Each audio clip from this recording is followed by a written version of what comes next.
Karen, neighbors and the victim's family identified the woman as Jean Blondie Taylor, a well-known woman in this neighborhood in her 60s. Inside of her home this noon, the search for answers continues. In her neighborhood, it's a search for understanding. Even if these gates reopen, and that's why investigators say it can't be an accident. Before it hit the ground, it hit most of the cars at this dealership. Angie, aside from the flames and smoke, the one picture I really want you to see is the victim in this case. But it's not the first time high-tech got a bad rap. You saw it as breaking news here last weekend, and this Saturday, fire investigators are closer to knowing what caused a Flint Township restaurant to burn down. Wisconsin fans are hanging out at Chili's, and Villanova fans are just down the street from where I'm standing here in front of Ford Field at Hockey Town. The goal? Raise $2,500, and though the organization could really use that money, it's hardly the point. Too heavy, too wide, too tall. Today is going to be a bit of a transition, as I've been talking about in the Weather Center. The system has been rotating as it's been sliding on out of here. So live in Flint Township, Josh DeVine, ABC 12 News. Angie, since we joined you at 5:30, we have since learned that the deputy has been treated and released from a local hospital. The chief is currently in surgery, and the suspect is currently still holed up inside of his home here in K-Pac, and you can see exactly what that's done to this small community. An enormous police response as they quickly try to get this situation under control. Again, 2 officers shot. One, the chief of K-Pac, he's in critical condition. The other, a St. Clair County Sheriff's deputy, earlier listed in good condition, now treated and released. New at 6, we are able to show you one of the victims. Here is Chief Raymond Hawks, again in critical condition after taking 2 bullet shots to the rib and arm area earlier this afternoon. This started when the chief spotted the suspect driving recklessly through town. He followed and called for county backup. At the house on Charles Street where the man drove to, the suspect pulled a gun on both the chief and the deputy. That, as you can imagine, set off a huge emergency response throughout this county, and also crews from Lapeer County and surrounding areas arriving to the scene here throughout the course of the afternoon. It also led to a lockdown at the 3 K-Pac schools because they are right around the corner from the scene where this all happened. The county actually used reverse 911 a bit later this afternoon to keep people in their homes, and that continues right now. We have seen the sheriff arrive just down the way. We'll try and get an update, and if possible, bring it to you a bit later in this newscast. Live in K-Pac, Josh DeVine, ABC 12 News. Everyone's talking about this one. In Otisville, everyone's upset. This sign on this building. Are you kidding me? Has Shelley Cook fed up? What does that say about our community? What does that say about who we are? Big D Storage. That's what we'll call it, at least. His name is not Richard, so there's no reason for him to use that name in our community. Popped up earlier this spring. Carl Jennings. Great marketing point, and it seems to be working. Owns the industrial storage company. You're the guy in the pink shirt. Yes. And the guy in the pink building. That's me. And the guy who had to go to jail. Yes. For putting up my garage door. The village ticketed Jennings several times for his sign, for improvements. Most definitely a personal vendetta. That's all it is, an issue of following the rules. The village manager disagrees. It's important for the quality of life to your community that you maintain your town. You have to do that through rules, regulations, and especially through zoning. But for now, a 2-man battle. It just keeps going on and on. Has many here taking sides. I have a 5-year-old and an 8-year-old, and both of them are now reading that sign and repeating what it says, and I am highly upset about it. That's all we ask him to do, is just to stop this foolishness and come and get the permits and let's go on with our lives.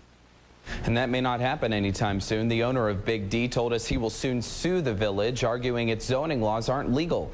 He'll be in court on one of his tickets next week. In the newsroom, Josh DeVine, ABC 12 News. Bill, let's recap this one. The city council passed a budget it said was balanced, but the mayor disagreed and vetoed, so the city council overrode his veto, so the mayor sued.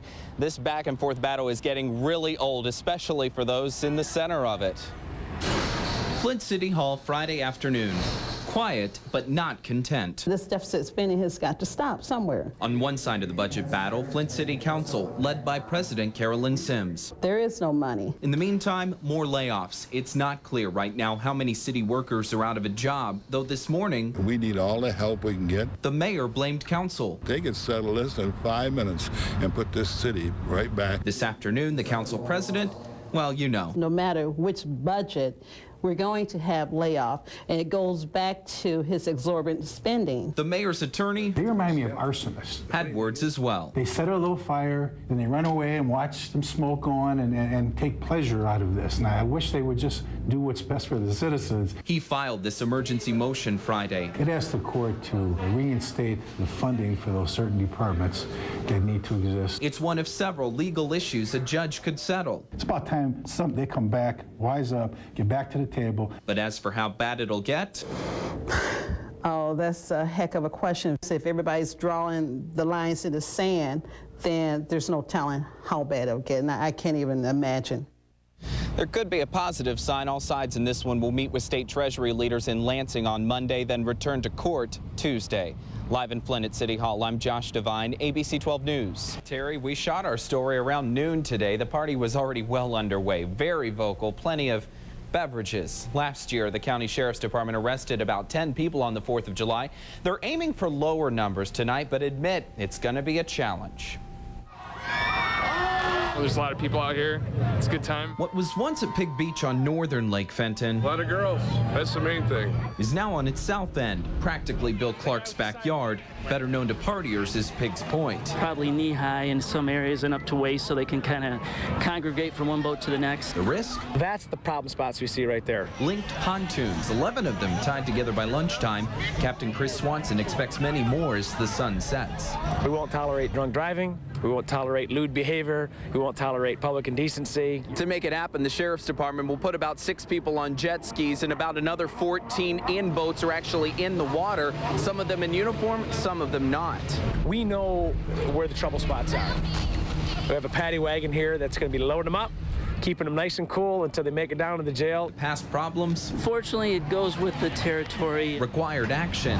So partiers searching for a good time. Girls are taking their shirts off, getting crazy. People were doing belly flops or something off the top of boats. Instead, we'll see police protecting this property for a guy who once partied here himself. But all I'm asking is just respect. Despite their best efforts, the captain told us he expects the department will arrest at least half a dozen people. We will let you know how it goes tonight at 11. In the newsroom, Josh DeVine, ABC 12 News. This is ABC 12 News Saturday morning.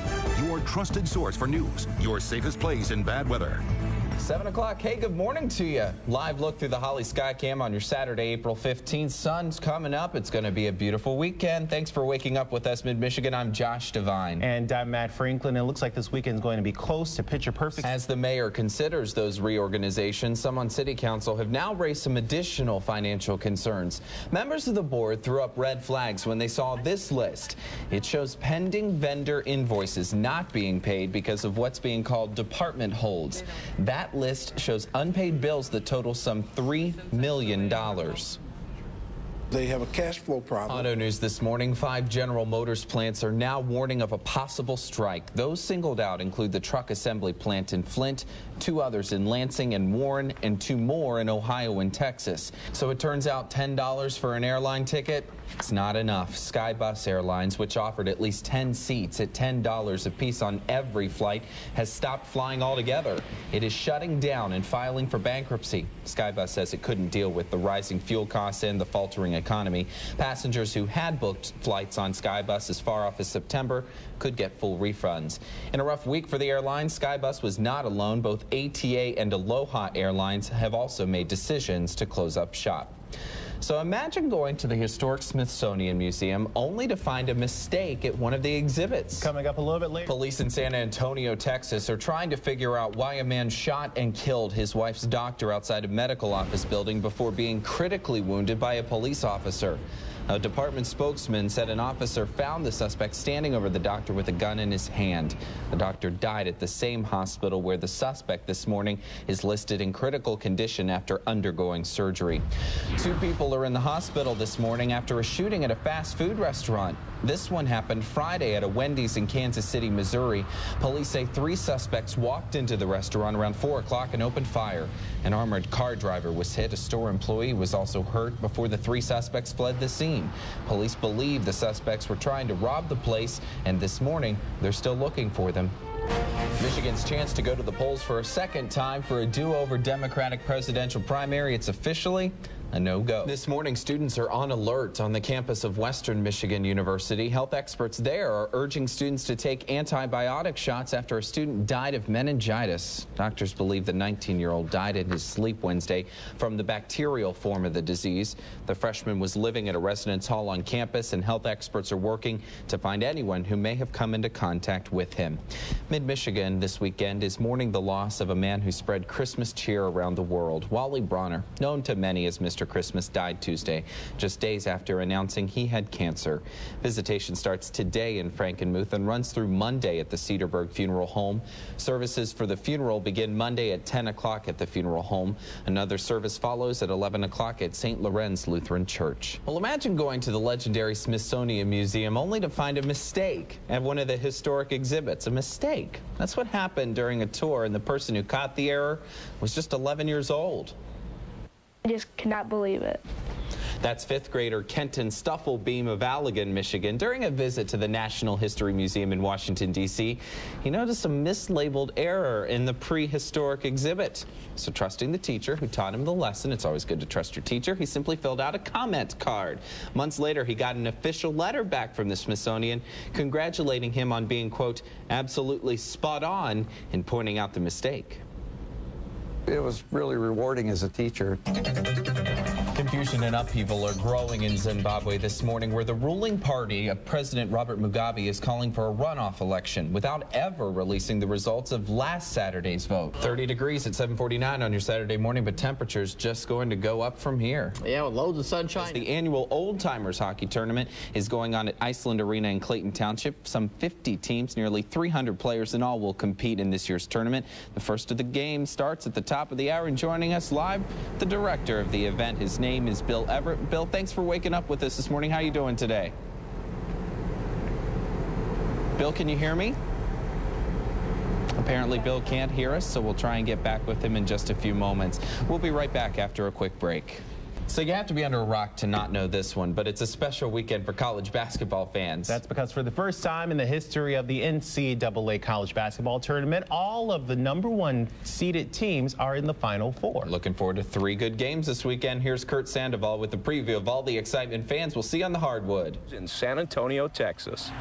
All right, from basketball back to the ice rink. We're going to try one more time to head out to the Old Timers hockey tournaments going on in Clayton Township. The director of the tournament, Bill Everett, joins us live. Bill, can you hear me now? Bill, you there? Hello. Hey, great. Good to see you. Tell me a little bit about the tournament. What are we going to see out on the ice this weekend? Well, we got the Old Timers tournament.